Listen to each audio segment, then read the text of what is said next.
In 1888, a group of German pioneers who had migrated from Washington, Madison, and St. Clair counties in Illinois banded together to organize the Zion Evangelical Congregation in Marion. The first building was dedicated in 1889, and when the 20th anniversary was celebrated in 1908, a new bell tower and steeple and new bell were dedicated. At that time, the congregation numbered 46. In 1918, during World War I, and because of the German origins of the church, an attempt was made to burn the church building. War feeling was running high, but damage was slight. The Zion members decided to discontinue all services in the German language as long as the United States was involved in war. The pastor's benediction was, "Our wish and prayer is that God may look down from heaven with His grace and bring His peace to all nations." In 1924, a beautiful brick church of semi-Gothic architecture was dedicated. An educational building and a new wing were later added, and in the 1990s, the congregation voted to purchase property immediately to the east and south for future parking and to serve the community. In all these years, Zion has been committed to the work of not only its own parish, but that of the community where its pastors have held offices and worked in the ministerial alliance.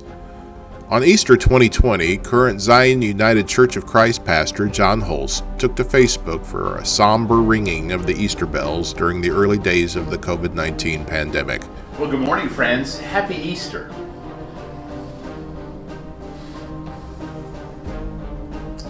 57 sunrise services. Today's going to be different. But I thought I'd ring the bell and let our neighbors know that Christ is risen.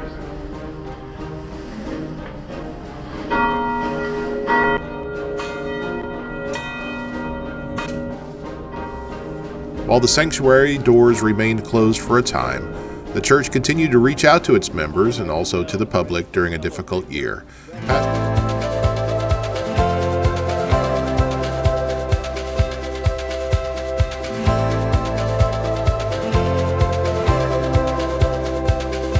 Pastor Holst tells us this Easter, the church will celebrate with an outdoor Easter sunrise service on the church lawn at 7 a.m., as well as a later service inside. As always, everyone is invited.